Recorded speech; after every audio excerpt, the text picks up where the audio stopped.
Dr. Whitset, whatever's happened? I've got... Oh, my God.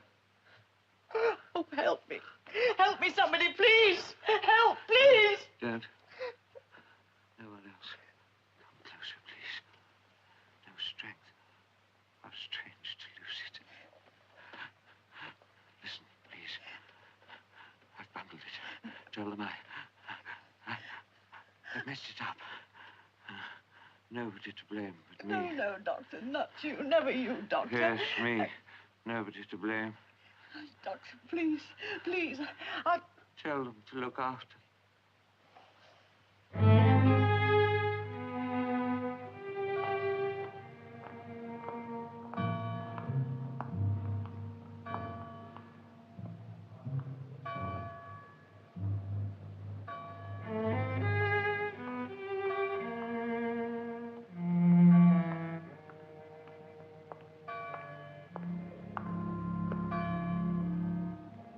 Sir Frederick?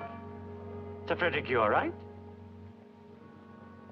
I've never felt better in my life.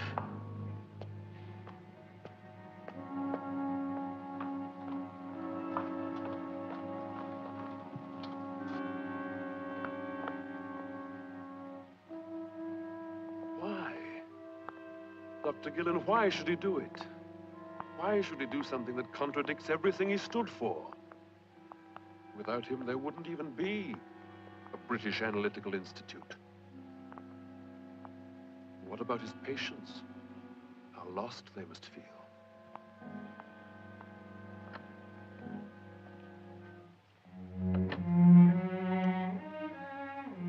Would you read that back, please, Mrs. Santana?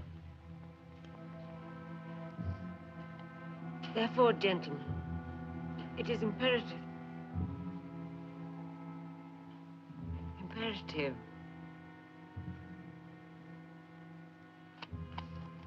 I wonder, Mr. Walton, would you excuse me for a moment? Anything I...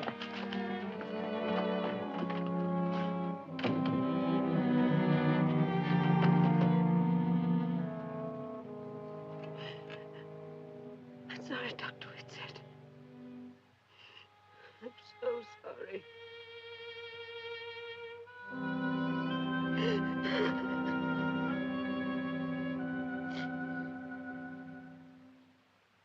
£2,000 for a crayon drawing. Really, Mr. Price-Gorham. I don't think you quite understand, Mrs. Pelton. I don't care if it is a Delacroix. It's a crayon drawing, and it's for the hall bathroom. Oh, surely you're not going to put a Delacroix in a bathroom. Mr. Price-Gorham, you've been making a fortune out of us for the past 10 years. I've no objection. You have nice things. You're convenient. I've even bought some of your own work, so don't let's have a nasty scene. Send it around. Oh, I like that frame. Don't change it. A Delacroix in the bathroom. Exactly.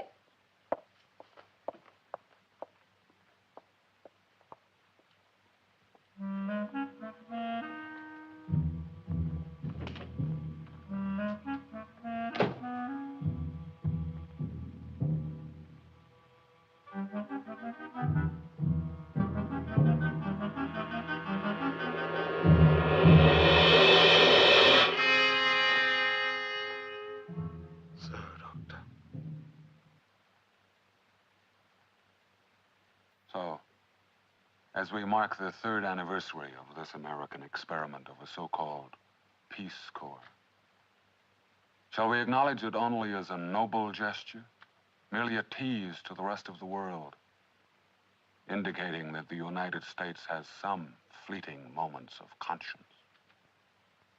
Or will it snowball as many symbolic gestures do, and become the pioneer of a massive reevaluation of man's obligation to man? This is Alex Stedman for the American Page. Thank you, and good night. Hold it, studio.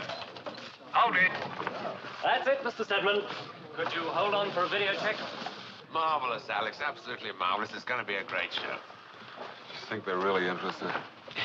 Interested? They eat it up. Of course, it's got to have the sour side. They do like it a bit nasty. You do it beautifully, and they believe you, Alex. An American reporting on his own kind. You mean turning on his own kind? Why so testy tonight? Don't you like being able to do a show about something good that's happening? You taking this show seriously? The whole world is unraveling. And we're trying to tell the British public that their American cousins have come up with a Boy Scout movement to stop space-age delinquents. You know what, Alex? Stay gloomy. There's money in the bank. Everything's product to you, Lou. Even a point of view. You're an impressive person, Alex. An unusually sober news commentator with a world-weary personality that people find attractive, yes. That is a product. What would you call it? Product. Cheer up, Alex.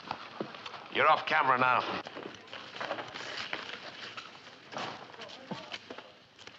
Videotape okay, Mr. Stedman? All right, studio. Thank you. Wrap it up. Home to mother, boys. Good night, Mr. Stedman. Good night, boys. Yep.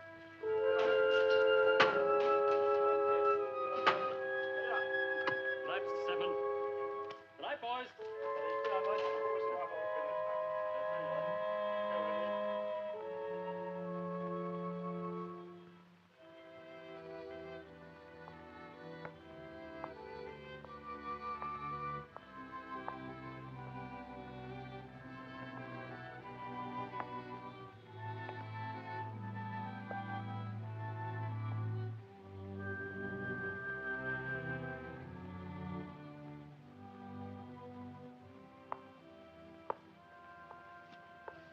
Very complicated, isn't it? It has to be. Why? Saves people from having to think about what they're really doing. They have to concentrate on how to do it. That's therapy. Doesn't really help. Therapy. Are you looking for anyone? I believe they've all gone home. You haven't. How did you get in? I lied to the guard. Why? I'm obsessive. I lie to guards. It's not very serious. I love TV, even when it's terrible.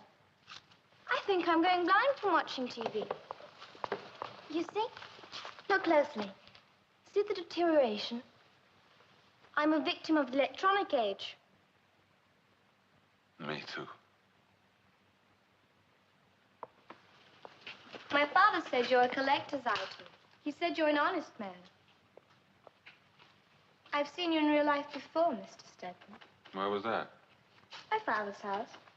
Who was your father?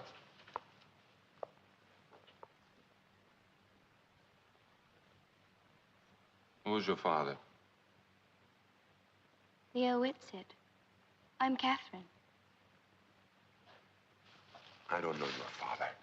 You better go home now. You do know him. It's late. You should be home. I don't have a home anymore. My aunt and uncle have inherited me, I think. My house is closed. It's all locked up. They had such a lovely house. Don't you remember? They won't even let me go there anymore. What can I do, Miss Whitset? What do you want of me? My father didn't kill himself. You know about people like my father did. Do you think he could do such a thing? Do you? That's what the police said. Your housekeeper heard his last She's word. a liar. Why should she lie? Why should she tell the police that he told her he did it himself? Why should she? He was dying. People don't make sense when they're dying. They do, Miss Whitset. They do. He couldn't The matter is closed. Finished. The inquest ruled it. Don't say it. He said it couldn't be anything else. His own gun, his fingerprints on it. His friend said that he was depressed. Extremely depressed. My father felt deeply about things. That's not being depressed. A man who grieves is not a freak. Are you?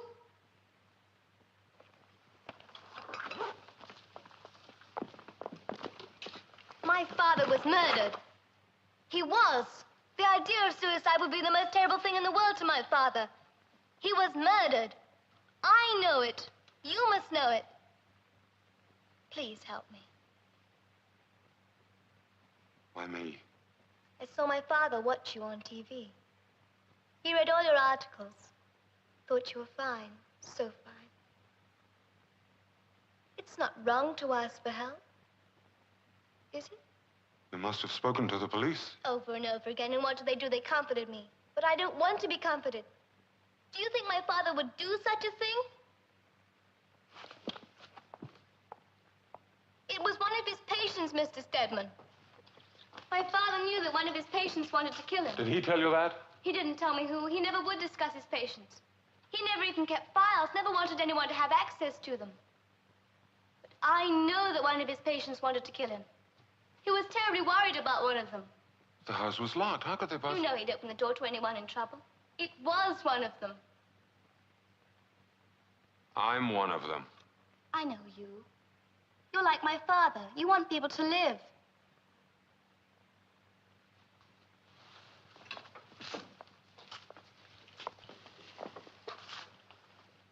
Will you help me, Mr. Stedman? Like my father helped you?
Liar.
Please don't hate him.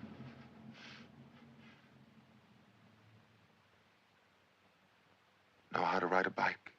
Yes. Never forget, do you? Don't know. You're young. You've had no time to forget anything.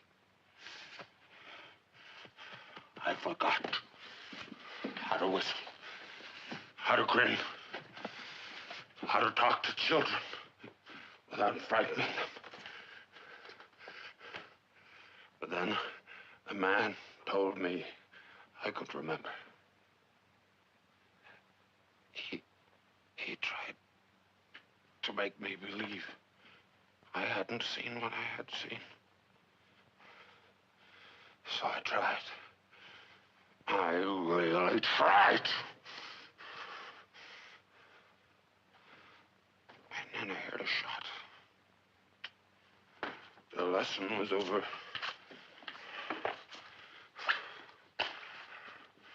But I did learn how to whistle again.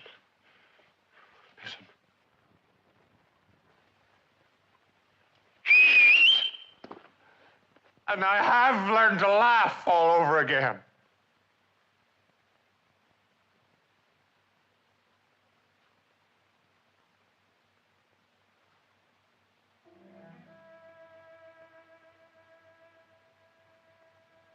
Look at me.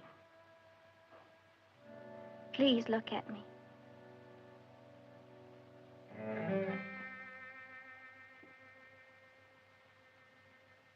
I swear to you, Mr. Stedman, on my father's grave, that he did not fool you, that he cared, that he did not die the way they said.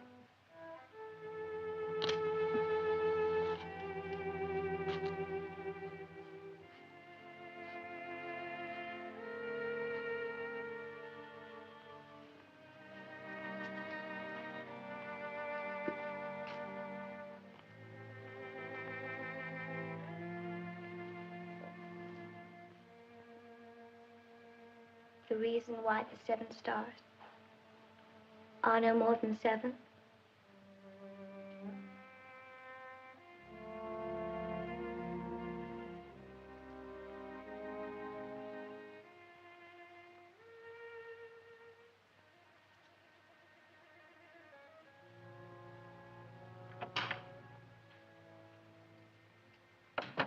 Because they are not 8.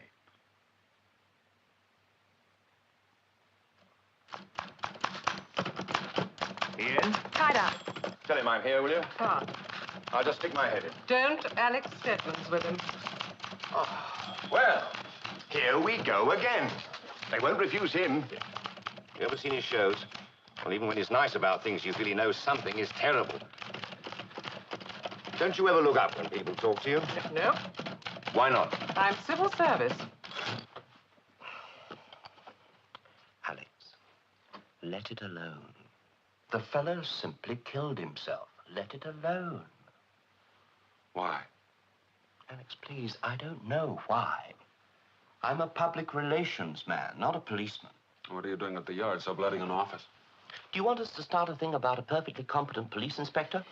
Question the decision of a meticulous coroner's court? Make a fool out of one of our best pathologists? Do you know how difficult it is to get good doctors for that sort of work? Alex, this is a clean one. Oh, you can make something of it. Just look suspicious about a death and the public is with you, but this one is clean. They rarely come so clean. His housekeeper heard his last words. Look, here we are. Tell them I messed it up. Nobody to blame but me. Blame no one but me, etc., etc. Etc., etc. is what I'm interested in. The gentleman simply killed himself. His own gun, his own fingerprints on it, the angle of the wound, the house locked tighter than a drum. There's no such house. Well, I don't know about those things. I'm no locksmith. Have they checked every patient? Everyone. How far back? Far enough.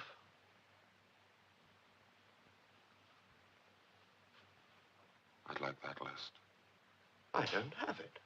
The CID doesn't throw that material around. It's privileged information. You mean conveniently privileged? The police can use it, the courts can use it? And that's it. Not even the patient has access to them. A doctor's file. There aren't any files. I just want the names of the patients. I'll make it even easier for you. Just the names of the patients he was treating at the time. Even the names of the patients fall into the same category. And your people have checked them all. Patients seem all right. Case closed, right? I want the names of the patients. I don't have them. Only the CID would.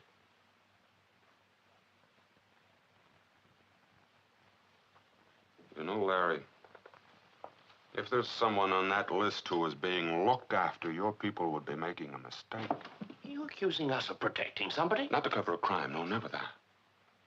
But somebody might want to save someone the embarrassment of being revealed as a person in analysis. It's misguided affection.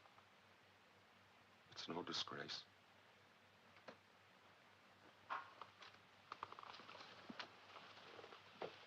You ought to sneak a look at that list, Larry. You'd be amazed at who's on it.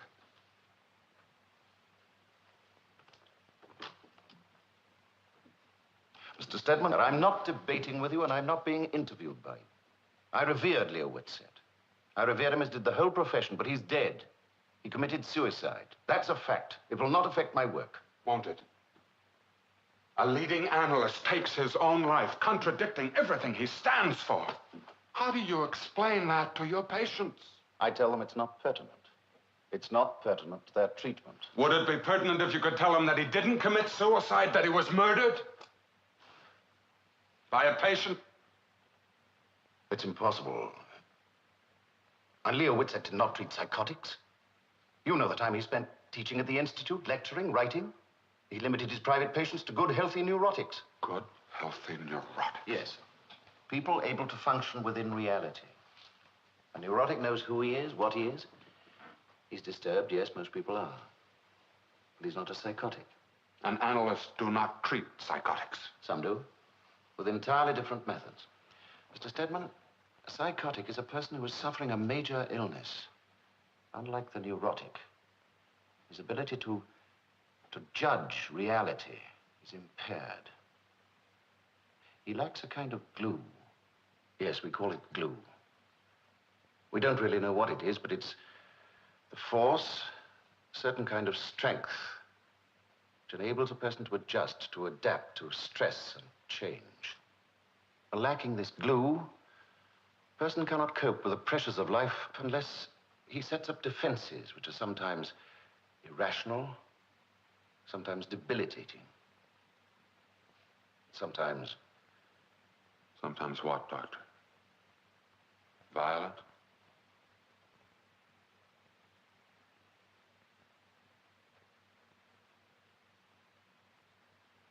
Would Leo Whitset have accepted such a patient, Dr. Gillen? No. Not knowingly. How else? Sometimes you might accept a patient and discover in the course of treatment that you have a borderline schizophrenic. If Leo Whitset had not knowingly accepted such a patient, would he have stopped treating him? Not necessarily. He might feel the patient would be more hurt than helped by a change. Change, Mr. Stedman, is the most traumatic pressure on the psychotic. If, in fact, Leo Whitset did have among his patients a psychotic, would it be possible for Whitset not to know that he was treating a patient who might kill him? There's one type that might fool anyone. The paranoid schizophrenic. Would it be possible for this type of patient to murder him and make it look like suicide? This type might kill his doctor. The doctor might represent the agonies, the inability to cope. And the destruction of the doctor would temporarily alleviate the psychic pain. Then this type might, and I repeat, might, conspire to make it look a suicide. How would he behave afterwards? He could behave like any patient hearing of his doctor's death. He'd appear to be heartbroken, even happy. Might be bitter. He might not even remember what had happened. Then he would be the most difficult one to find. No conscience, no fear, nothing to hide.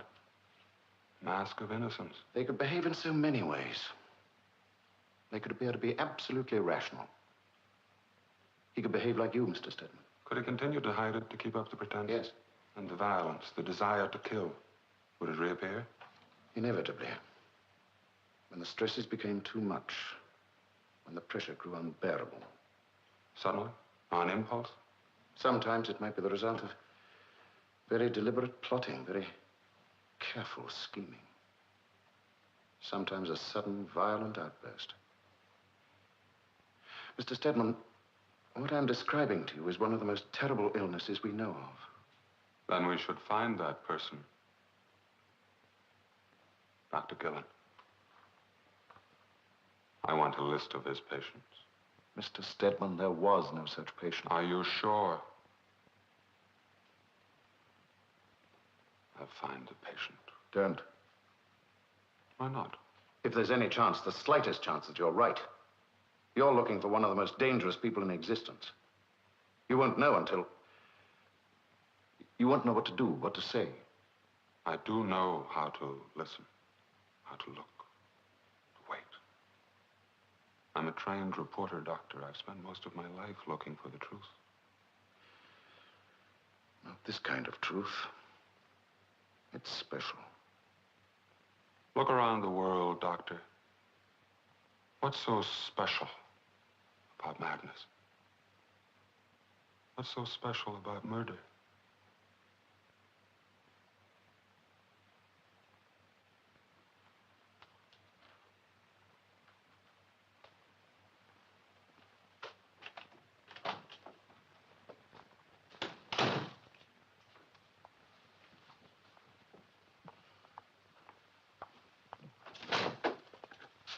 What is it, Mark?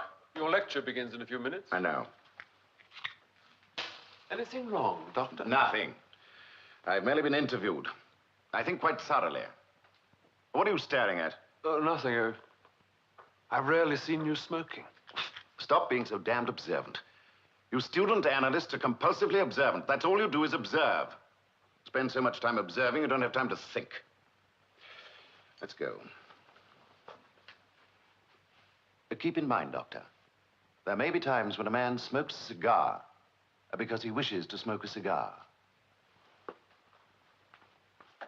You've twisted everything. You're cannibals. Kathy, please. I didn't mean anything. I know exactly what you meant. Come on, Kathy. I'll go home with you. Don't go back to that house again. Kathy, don't walk along the river by yourself. I've always walked home that way. But you don't live there anymore, Catherine. Your father... My father did a lot more good than all your ancestors put together. Kathy, Laura didn't mean anything. I know exactly what she meant, and you're a defender that's just as cruel. Kathy, I will not explain again. I did not insult your father. You think you've won something, don't you? You really should know more. You're not babies, you know.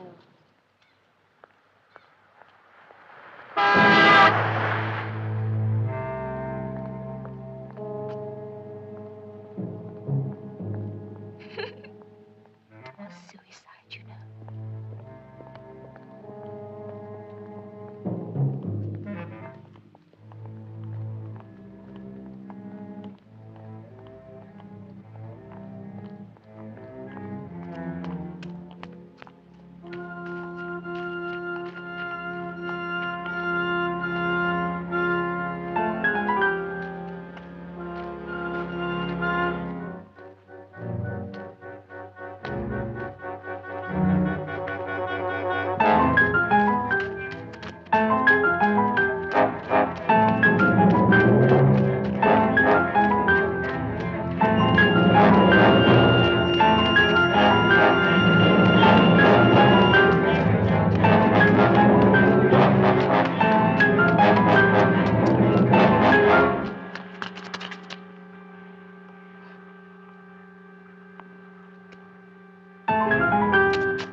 I'd like to help.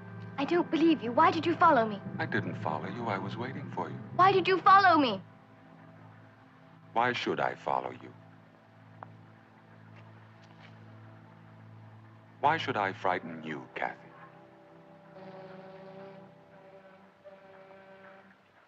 My father called me Kathy. How did you find me here? Your housekeeper. Mrs. Bales. She's very valuable. She told me you still walked back to where you used to live. Don't your aunt and uncle worry when you come home late? That's not my home. I'm never that late anyway. I only look at the house for a little while. That's not much to ask, is it? Is it?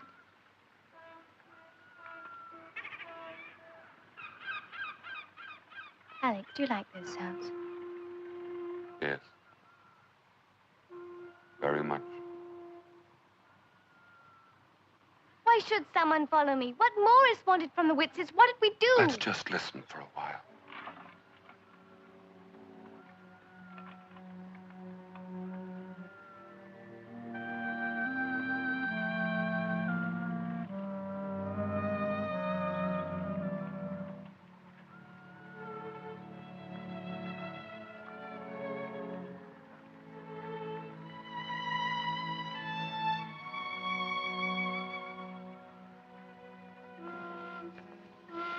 Used to being famous. I think so. I'd never get used to it. I'd never think it was real. Do you mind when people stare at you? Depends. On what? What kind of stare? How about like this? That's a nice stare.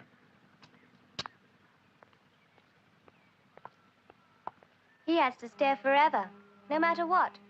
He just has to keep staring. The price of telling tall tales. Hans Christian Andersen, born in Odense, April the 2nd, 1805, published his first volume in 1822, was considered a lunatic by much of the community. Died in Copenhagen, August the 4th, 1875. That's very impressive. If accurate. Oh, it's accurate. My father said I was compulsively accurate. I never make mistakes on facts. Is that to the good? I don't know. It just is. My father said we all spend too much time wanting to know the good or bad in things. He said some things are. They just are. Didn't he tell you that? No, I didn't make it up. He did say it. I don't question it. He rarely said anything to me. I did most of the talking. He knows the third secret. The third secret. My father said everyone has 3 secrets.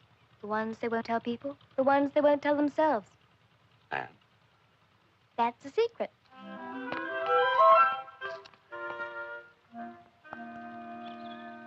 You're the nicest adult I ever met.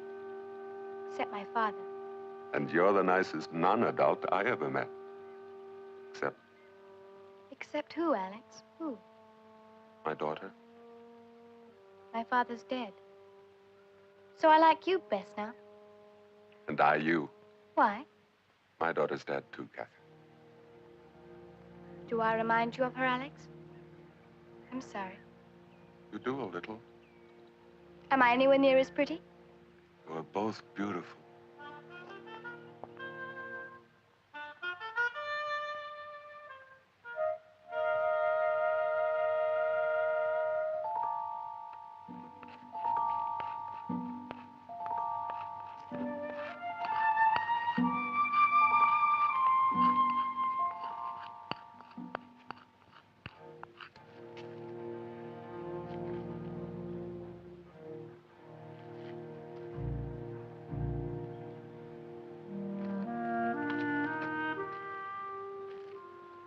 It's all right. My father didn't get them all either. I bet you copied them as you wrote. Never, honest, I didn't. I just remembered things.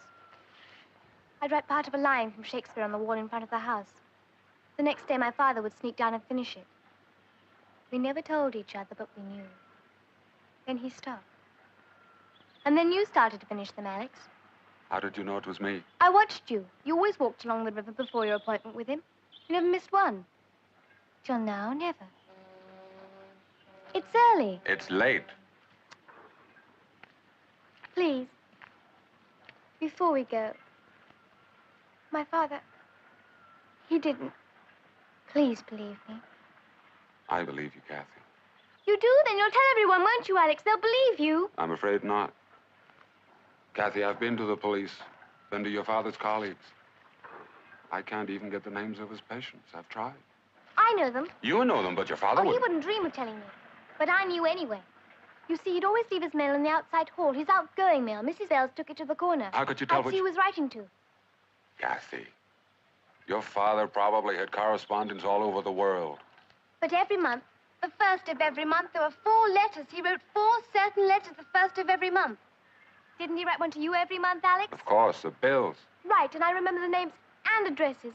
I remember them. That's enough, isn't it? It was one of his patients. I know who they are. I know their names. Isn't that enough?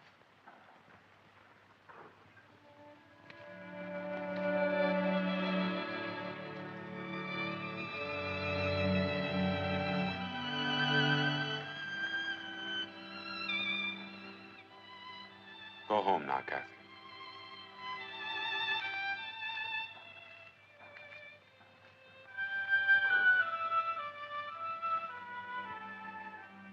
Isn't that enough, Alex? It's enough. Shall we meet you tomorrow? Yes. Thank you, Alex. I'll bring you a list of the names.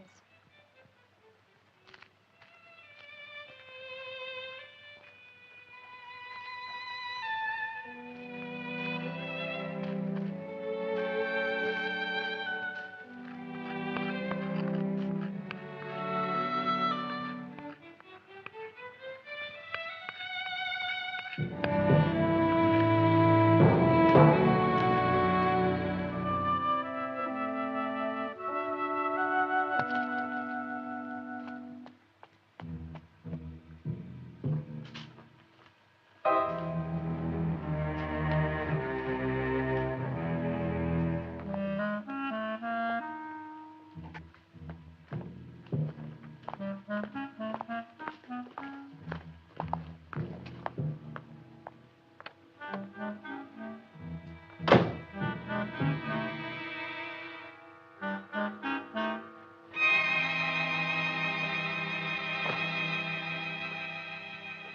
always thought I wanted to own a Vlamink. They've practically disappeared. Stolen. What? Oh, no. Museums. And, of course, the Americans. They'd buy Nelson's column if we let them. Sure, why not?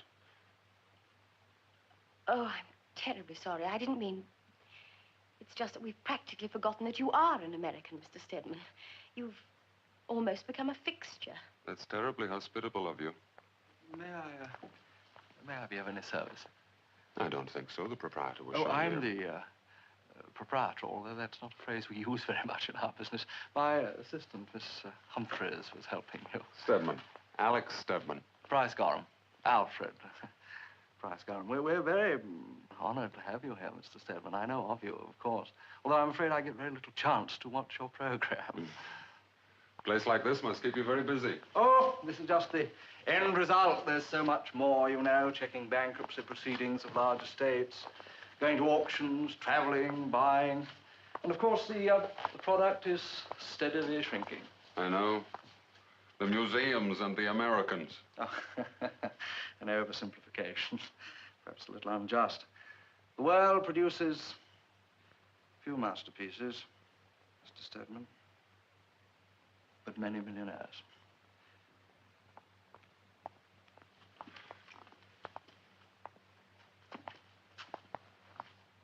As you really admire this one, don't you? Yes, very much. Hmm. There's something familiar about that place.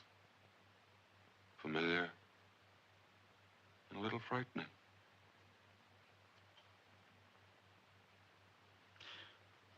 Yes, well, we've all been to places like that, Mr. Stedman. One way or another. There's a kind of despair in it somewhere. Yes, there is. A sense of possible violence, a hint of horror. Yes. Yet all under control. It's a talented line between chaos and order. Yes, and an elusive line. You seem to have a predilection for the dark soul. Violence on a leash, so to speak. Oh, no. Not me, Mr. Stedman, my customers. The gentle, the light, the lyric. All dated. I'm afraid my place is completely old hat. Why? Well, I only have the gentle things, tender things, sometimes funny things. Could I see that sort of thing? Oh, you wouldn't be interested. They're mostly my own work. But I would. I'm not name conscious. Ada, Miss Humphreys, Mr. Stedman is interested in seeing some of my work. I'm not into anyone. Understand? Of course, Mr. Price-Gorham. Anyone. Oh.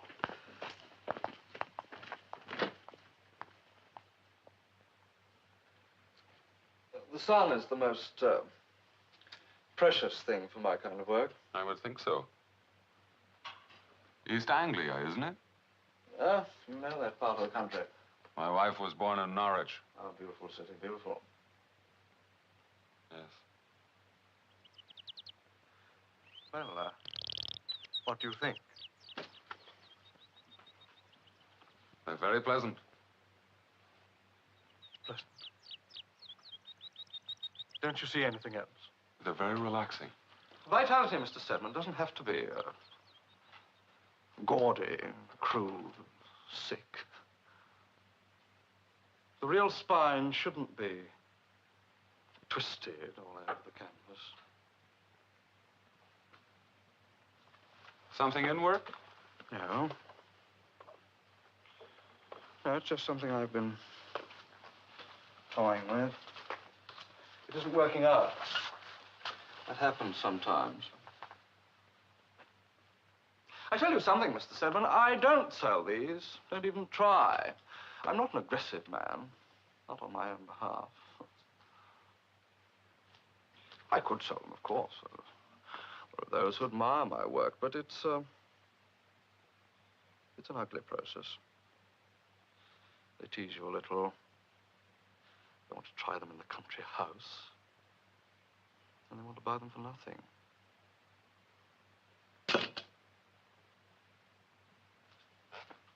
No, well, they're not for sale. He's never busy. Come along, Victor. It wasn't very clever of you, Mr. Price-Gorham, to refuse to sell me the Delacroix. Put them anywhere, Victor. Oh, my God. There's enough junk here for a 2-year calendar. Mrs. Pelton, please, you bought them. I won't take them back. Won't you? Why? Because they're yours?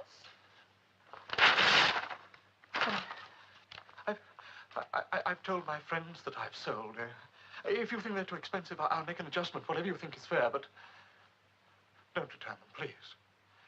You don't know what it means to sell. To really sell. Get up, Mr. Price-Gorham. You look ridiculous crouching there.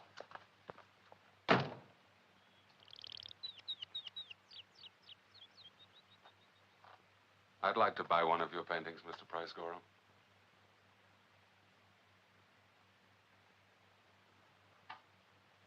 No charity, please. Charity? I'm sorry. What we've done to that word.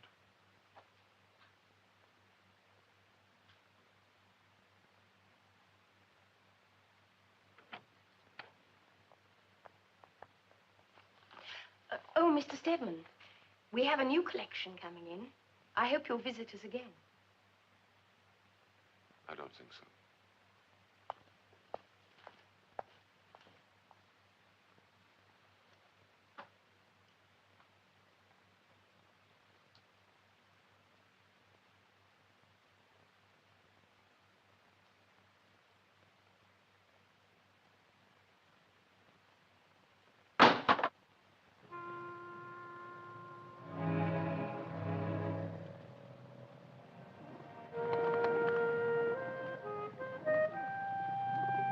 We'll never get rid of them that way. But why get rid of them? They're the only things we can count on to stay the same in London. Good luck to the pigeons. You think they appreciate it? Or do they take it for granted by now? Probably take it for granted.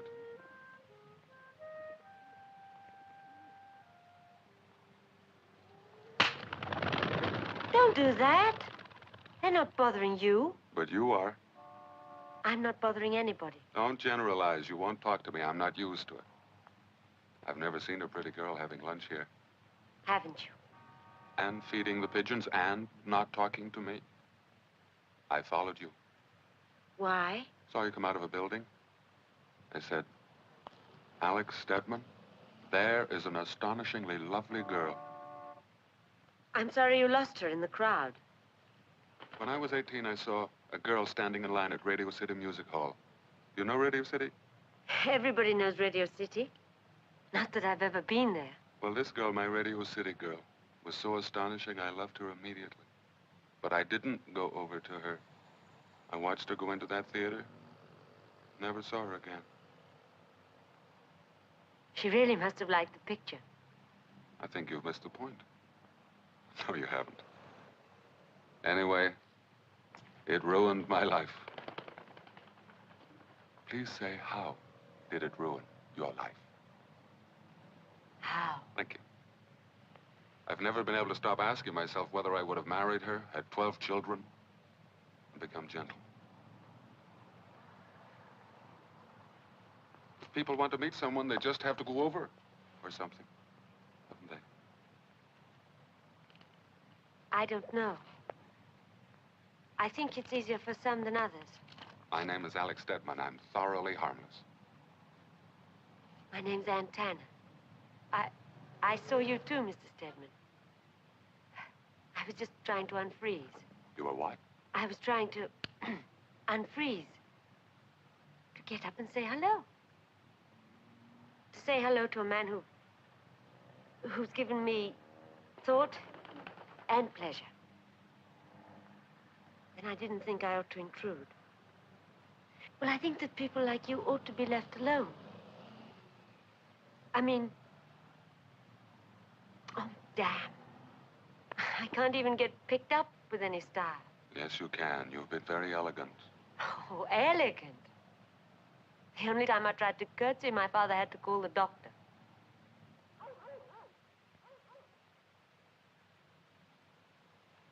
It's really not much of a park, is it, without children? Well, it's not really very pretty at all. Even if it is out of doors.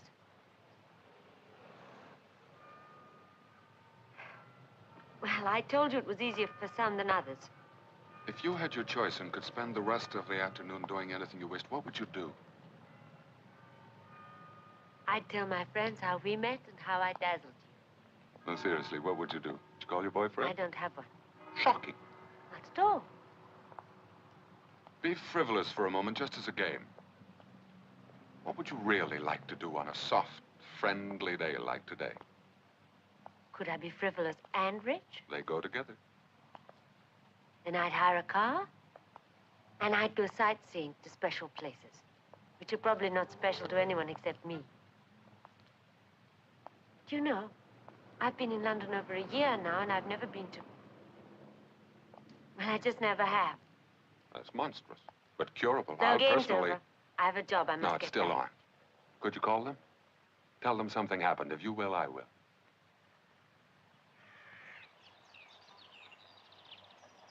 And then? And then? And then? And then I decided that if I didn't know what to do, to be, I'd come to London and find out. And? I found out that the only thing I could really do was type fast. And then faster and faster.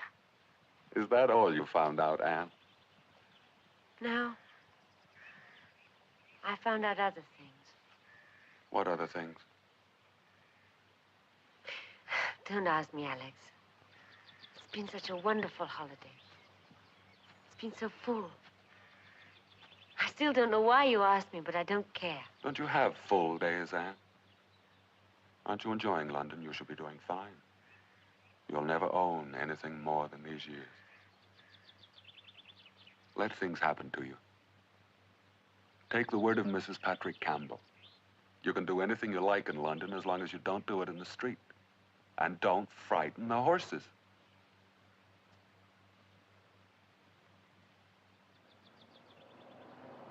Look at all the cars, Alex. Everybody's going home. Bumper to bumper. That doesn't matter. They're going home. He said it would happen to me. He said... Who said? What's wrong, Anne? Can't I finish just one single solitary day? Just one. Without feeling desperate.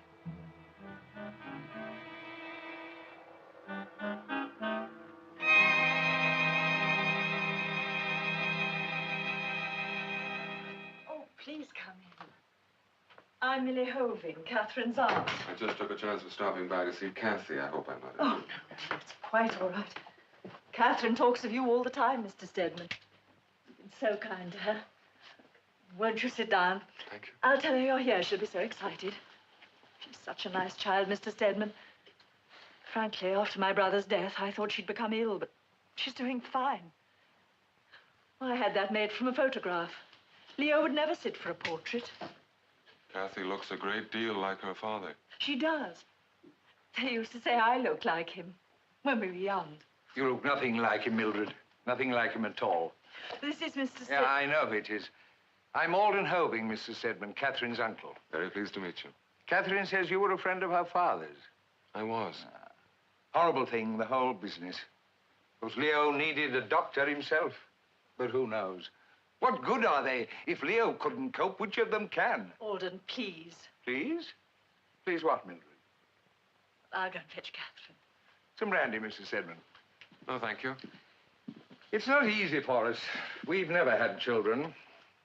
But now she's ours. There's no money, you know, none. Except for the house, and that's on a mortgage. It took us years to get Leo to buy some insurance so that Catherine would be taken care of. He was so involved in other people's lives that he forgot to take care of his own. Finally, we convinced him. Then Catherine will be taken care of.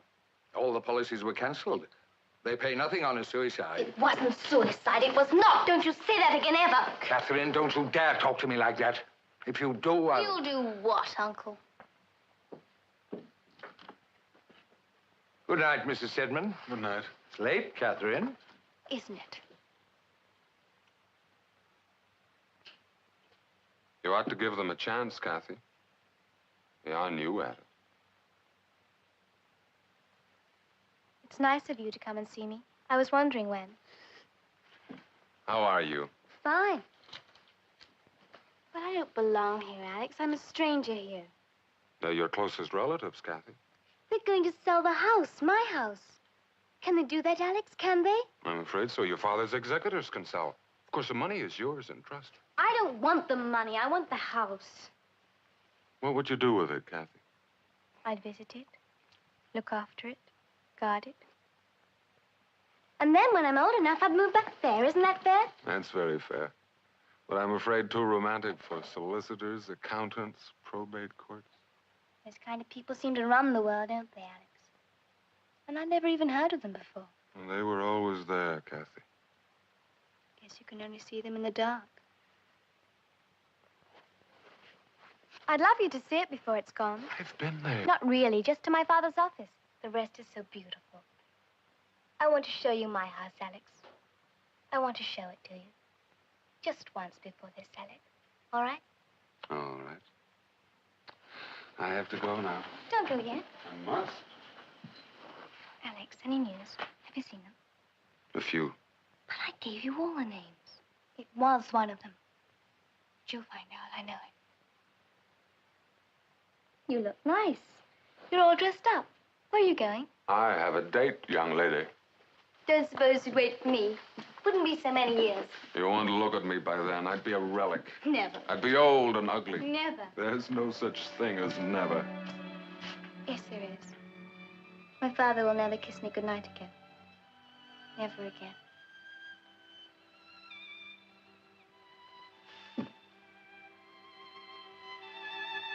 Good night. Oh, Alex, you make me cry. I don't see any tears. Inside. Always inside.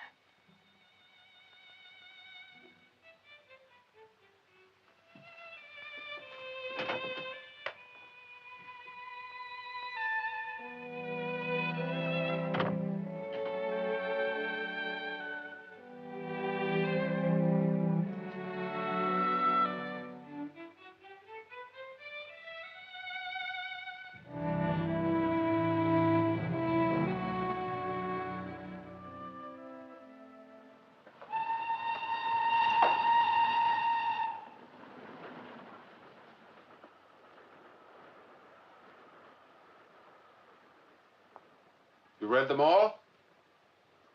No, but I count them all the time.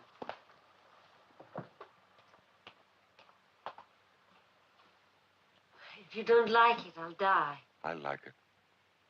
Don't die. Right.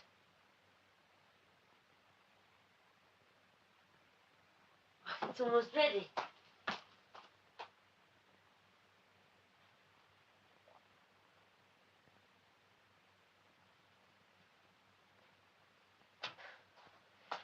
I'm terribly sorry, Alex, but I really am in trouble. Trouble? I still don't know how to talk to you. And you have given me time to practice. I don't know how to talk to any man, I suppose. You talk very well. No, I don't. I just react. I never initiate anything. I can't go through life just reacting. Like, oh, really? And do you mean it? And I have things to ask you. I've even tried to memorize them. I wanted to ask you simply, non-aggressively. I want to ask lean questions that even if you don't answer, neither of us will be embarrassed. But what comes out is a sort of sticky silence. And the smell of 2 hours nervous shopping. You're very articulate. Only about stuttering.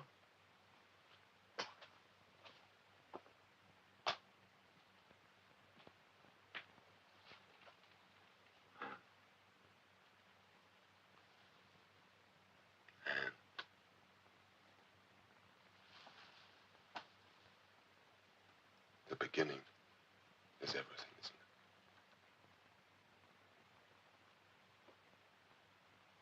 it? No, don't do that, please. You see, I just react. And I'm so attracted to you. It's awful, isn't it? Turn around. Turn around.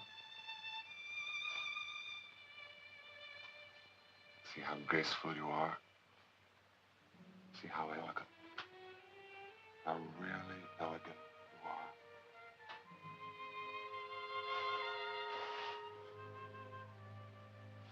are? No.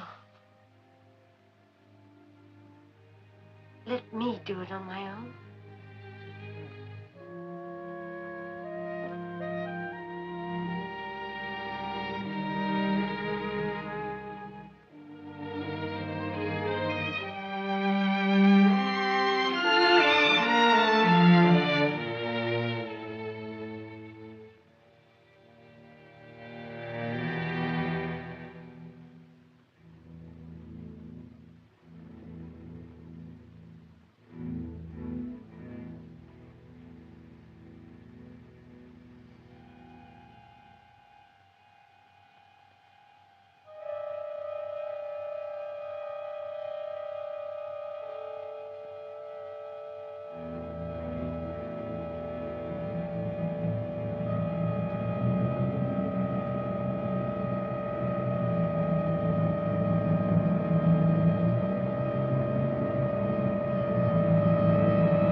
Huh?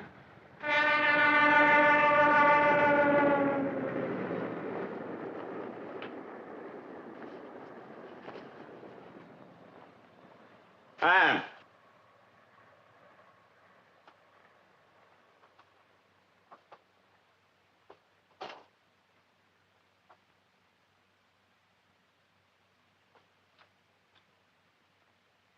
What's wrong, Anne?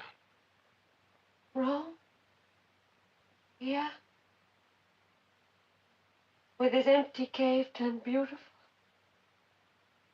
So beautiful. And you made love to me.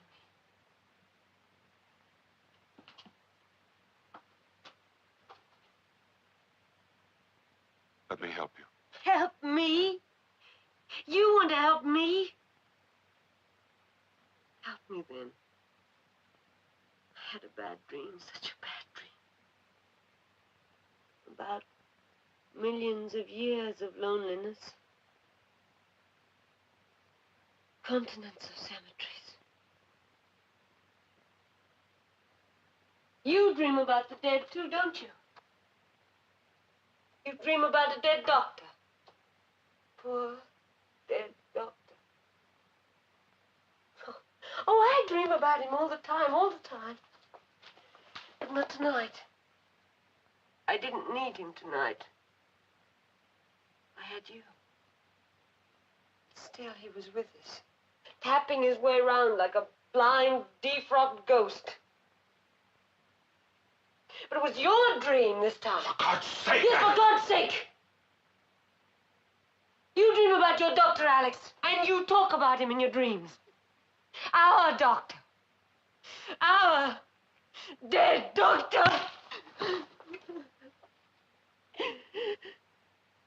What do you want of me? Why humiliate a nobody?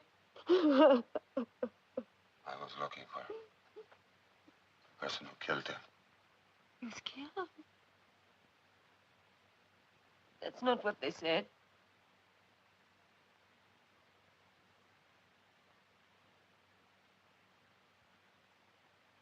And you thought that I might have killed him. Don't you care anything about people? Don't you feel anything for them? I feel for Leo Whitset. And that makes you so noble. A commitment to the dead. So easy. No witnesses. And what about the living? Is there something so antiseptic about us? Does warmth revolt you? Does being loved make you impotent? It took Whitset's death to make you care for him. He did not die the way they said, not him. Kill him. I pray for his poor soul every day of my life. He doesn't need your prayers. He needs his reputation.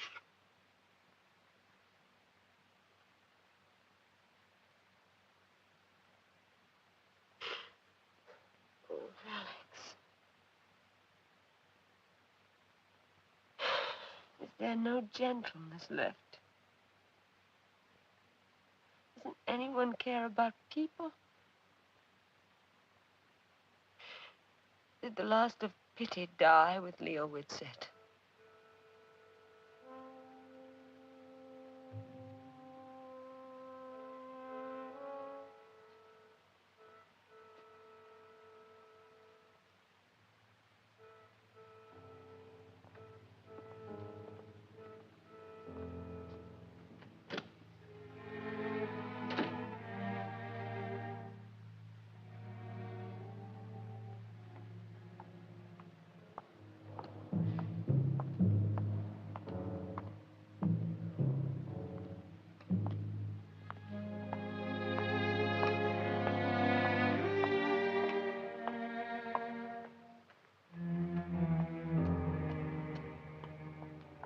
Proceeds was an experienced steel erector. The tower had already been erected to its full height of about 120 feet.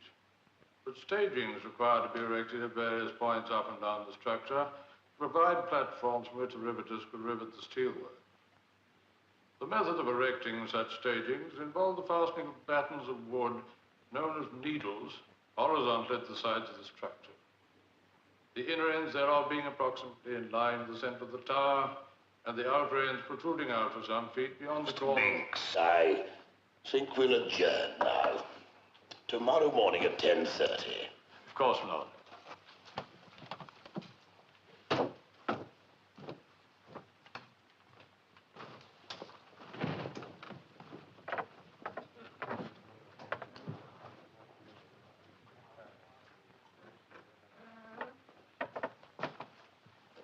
Mr. Stedman?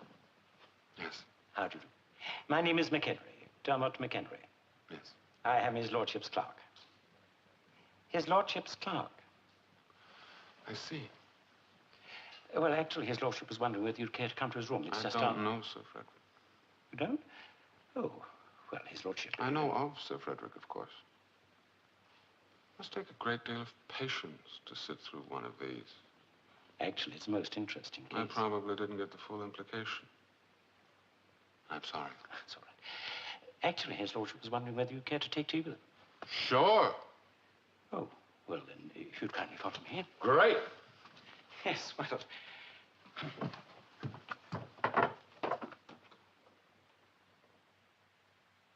Is there anything special that interests you about this case, Mr. Stedman? It's really a dreary industrial injury matter. Endless.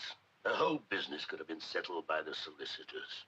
You know, they're the chaps who sit in front of the barristers. I know. Yes, of course, you know. Lived here quite a long time.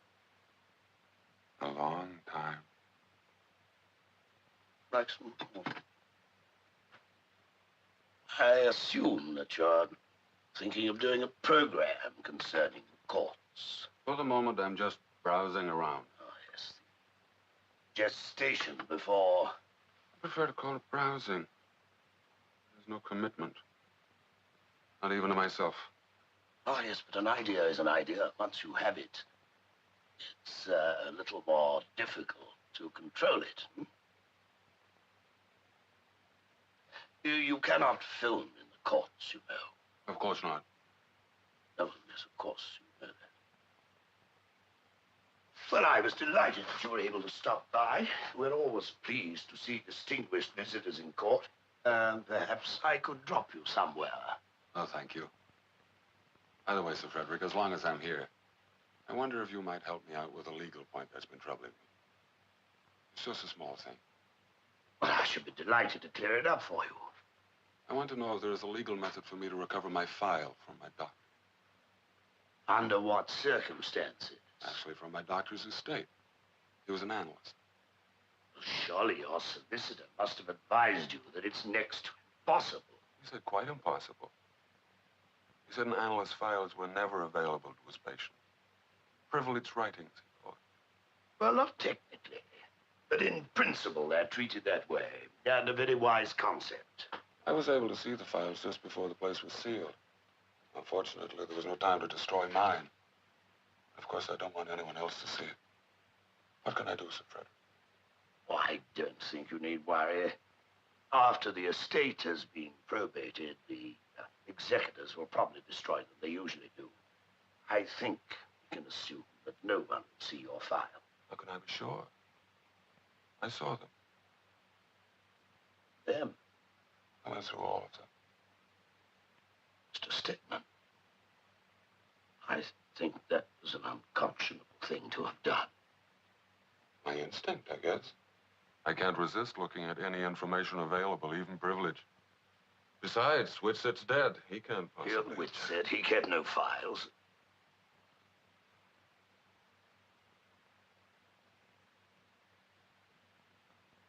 I once thought so. But he did. And what a memory for detail.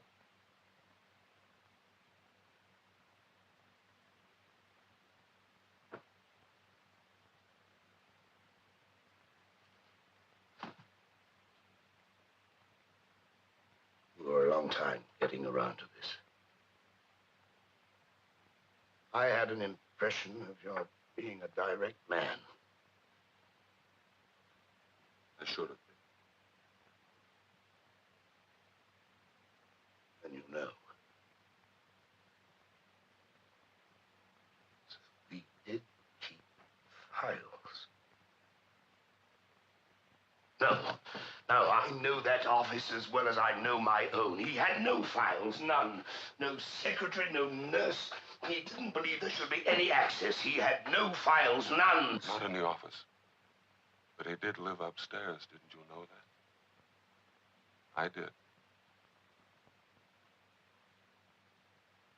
You know all about my career, of course.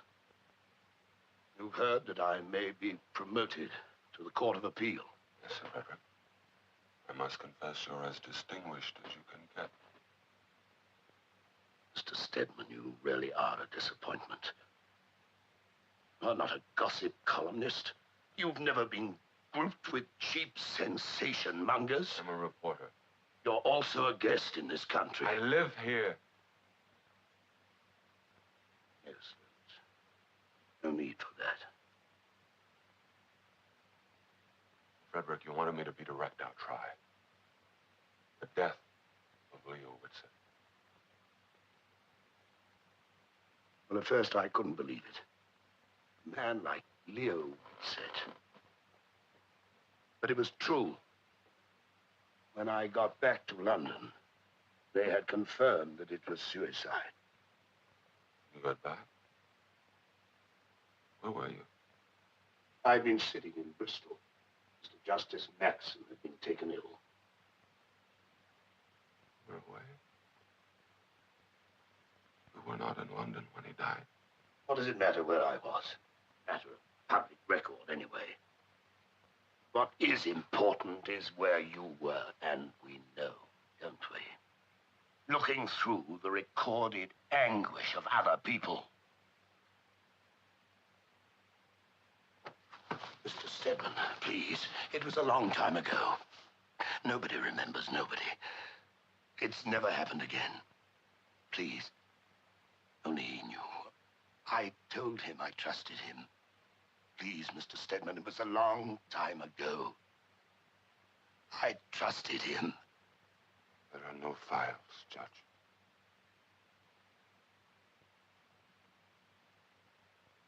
There are no files.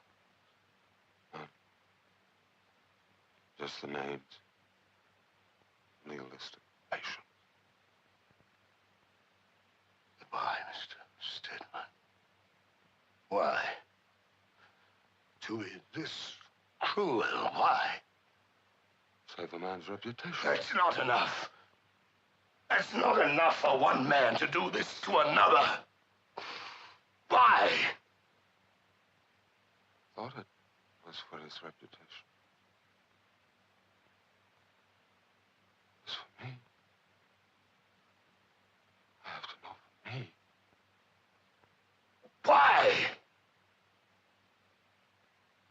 So if he died that way, I can't believe anything he said. Told me I could live again. I believed it. I believed him.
See that one, Alex? That's his honorary degree from the University of Vienna. And this is my favorite chair. That's the Distinguished Service from the American Psychoanalytic Association. Isn't that nice of them? I've heard they can be very grumpy about other countries.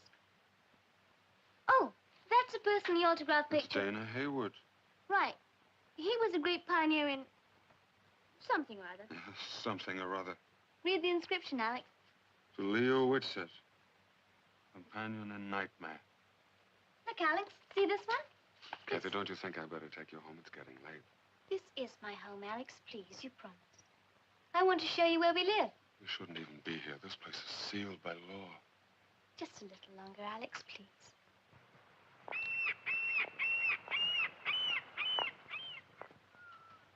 What's that? Oh, my father used to go there. It's near Colchester. I've never been there. That was his place. He went there to walk and think. He wrote his articles and books there. I used to nag him to take me. But he said there was nothing but mean trees and unruly shrubbery, a hard bed and a bumpy road. Come on, Alex. I want you to see more. I think I've dreamt about that place. I've never been there, but I've dreamt about it. My father says we all dream about a quiet place. Come on.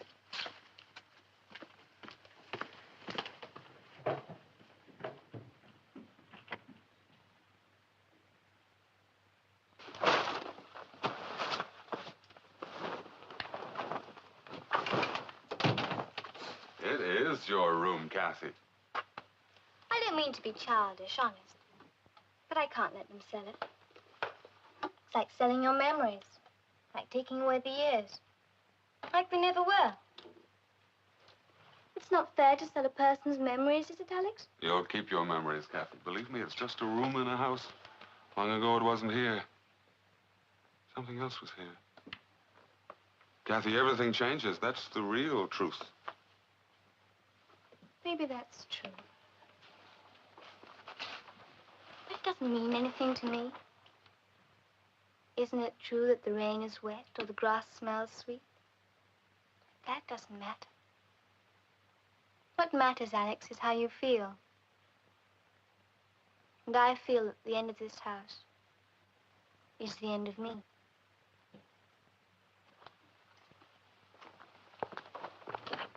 You see, it's just as comfortable a sitting bed as a sleeping bed. Catherine. Mr. Hoving. Wait outside, Kathy. Outside, Kathy.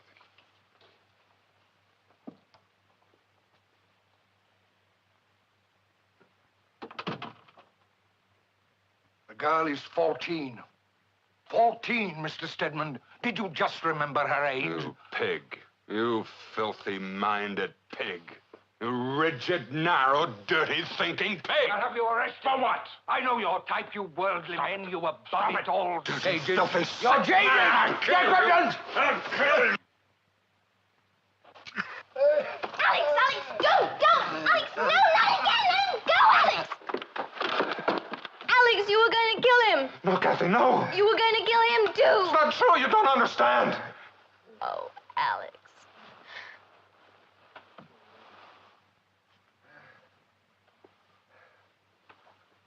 No, Kathy. No.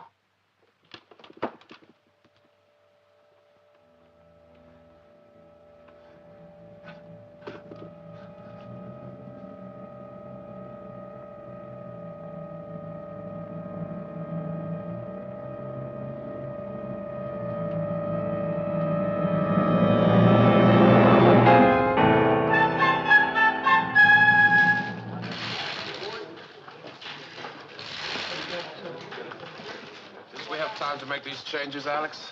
It's nothing drastic. I just think we ought to lighten it a little bit. Either we do it or we don't. That's the story, Lou. We can't...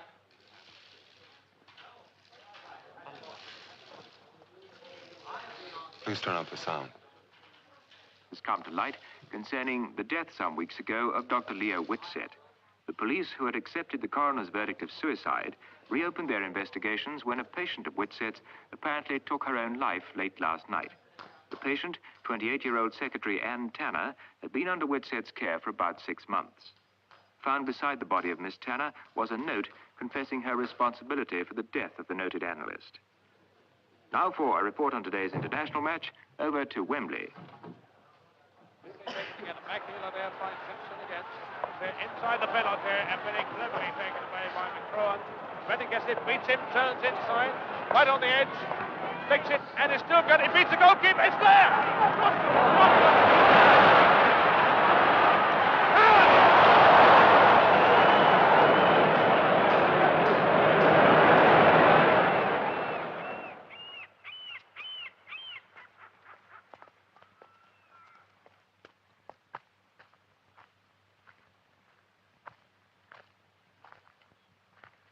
Won't you talk to me, ever?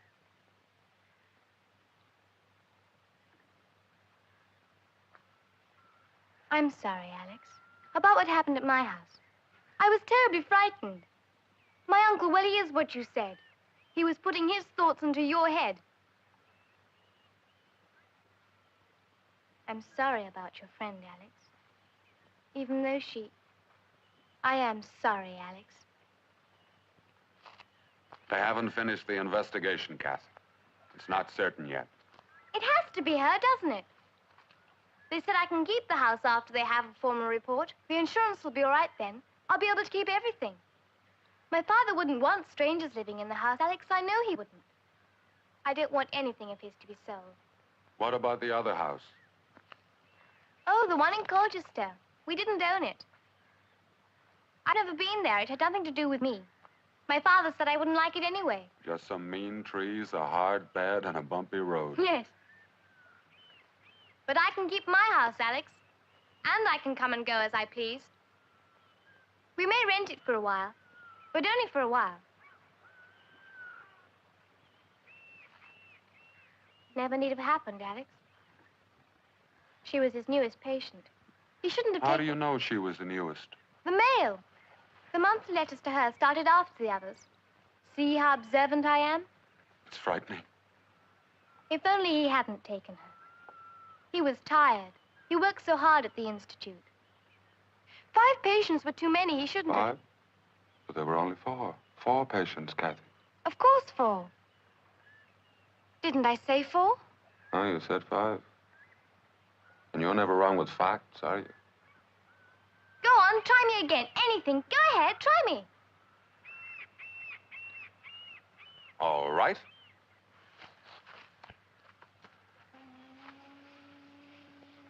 Who lived there? Hogarth, Mr. William Hogarth. He resided there from 1738 to 1740. He's buried not far from here, Alex, in the Chiswick churchyard. Try me again. And who lived there? Mr. Horace Walpole. He lived there from 1748 to 1770. He died at the age of 80 as the 4th Earl of Orford. A lifelong victim of the gout. Why is there something funny about the gout, Alex? If it can kill people, why does it sound so funny? It makes people walk peculiarly. And it's a name from another time. Far enough away for us to laugh. You really know things, Alex. I only know facts. Did the police ever go to the house in Colchester, Kathy? No, they didn't know about it. Why not? It's my aunt's, you know, Aunt Millie. It was given to her by my grandparents. They died after she married that. She never told him it was hers. She didn't want to go there with him, so she let my father use it as his own. She loved my father very much. She wanted him to be so much happier than he was. Come on, Alex, ask me some more things. All right. The address of the house in Colchester. Now, that's difficult. An address you've never been to. Easy. 128 Willow Tree Lane, Stunham Farms, Colchester.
Kathy?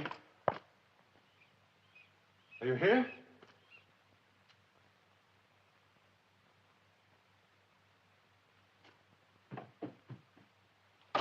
Kathy, don't hide from me.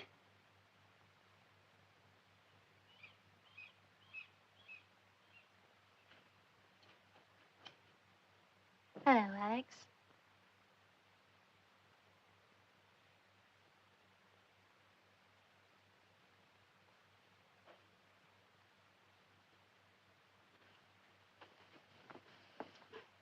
I was downstairs, Alex.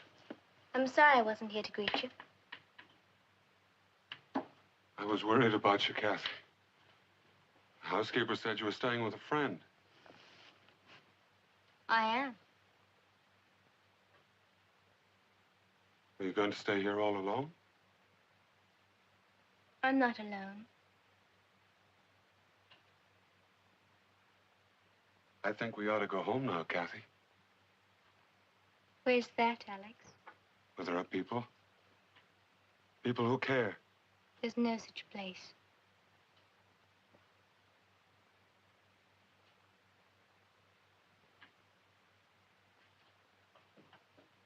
I had such a funny dream last night, Alex.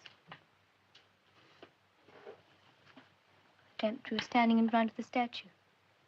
The one in the park, you remember, near my school. The one of Mr. Hans Christian Andersen. Near where we were standing was a dead rose bush in a little pool of water. And you said, "You see, Kathy, there are no secrets there. The rose bush is dead, and the water is dying." You said, "Look into the water, Kathy. There's no reflection. The water is dying." Let's go, Kathy. There's nothing left here. You said that in a dream, Alex. Let's go, Kathy.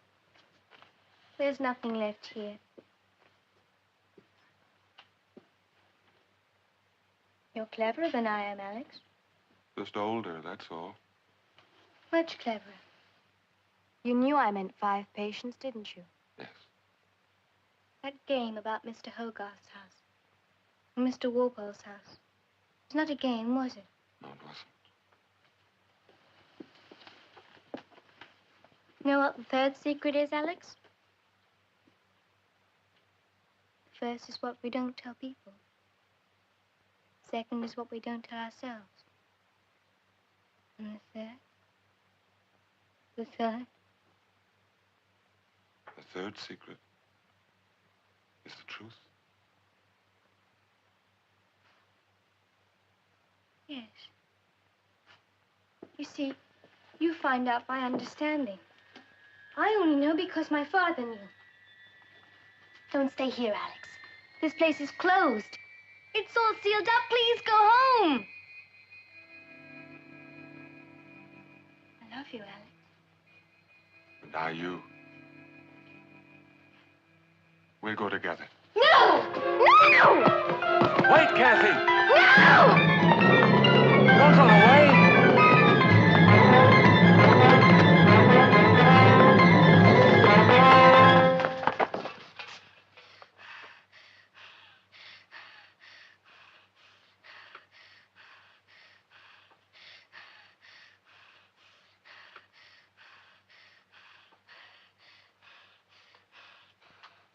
That doctor was a devil. He wanted to put me away. He wanted to shut me away. Father loved you, Kathy. He wanted to help you. You think I'd kill my father, don't you? He loved me. He begged the doctor not to send me away. Kathy, there was only one person. They had a fight. I know they did. I went looking for my father. I wanted to make him some dinner. He was getting so thin. But he wasn't home. There was someone else in the house. I took his gun. I came down here, and Kathy, you didn't mean It was a doctor I killed.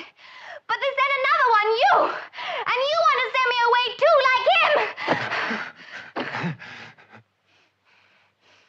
Oh, Kathy. It was the doctor, not my father. I loved him. Not my father.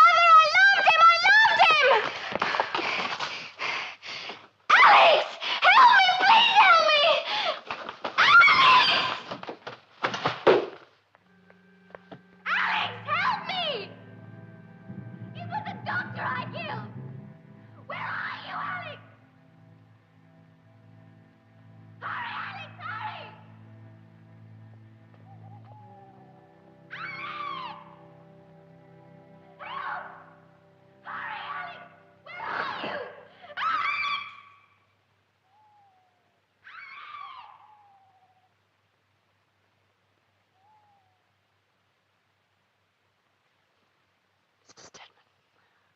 Why did my brother wait? He loved her. He was human. He was weak. My brother was one of the strongest people I know. And a doctor, a fine doctor. He was. And as a doctor, he made an early diagnosis. Borderline schizophrenia. That there was a chance she could still go to school. Took that chance. There's a chance she could stay with him. He took that chance. My brother wouldn't consider taking such a chance. And never with Catherine. Only with Catherine. Mrs. Hoving. Your brother must have been heartbroken. Trying to keep his child out of a world of screams, of silences. Out of a world where she would grow old. Without growing up. But why did she come to you? Why? She probably thought her father had some little respect for me. Confused, lost child. The sensationalism surrounding her father's death must have shocked her. And she came to me. And you believed her? Why not? I wanted to believe it. I was the man in search. I thought if your brother had killed himself, he had failed me. That's not true. However Leo Whitset lived and died, he was a fine physician. He couldn't have failed me. He was only my doctor. Not my God. I've stayed too long. You rest now.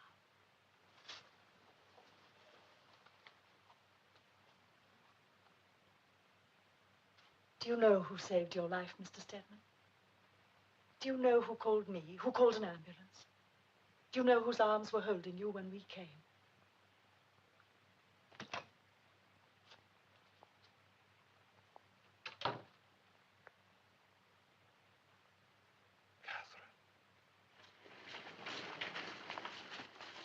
You won't enjoy this, Mr. Stedman. I don't expect to. She won't speak. She won't hear you.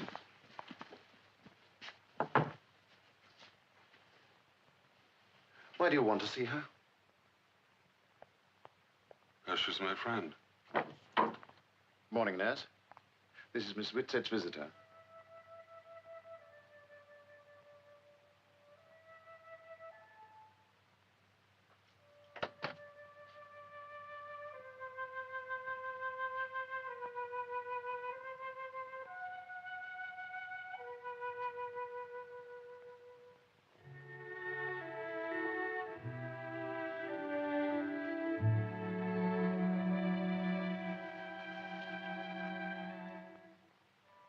You look fine, Kathy.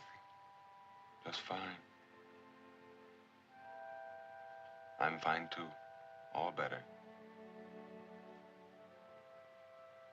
I have permission to visit you all the time. Just like family.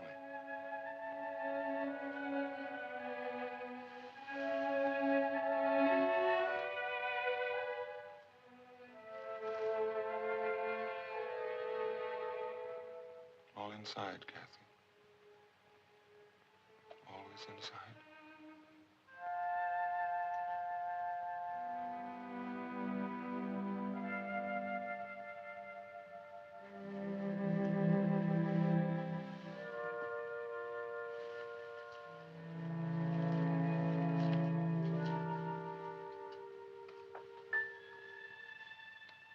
It's a good thing what you found out, Alex.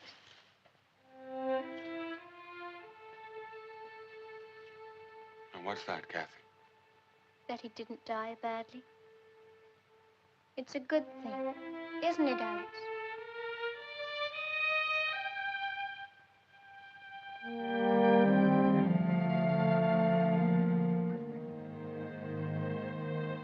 good thing.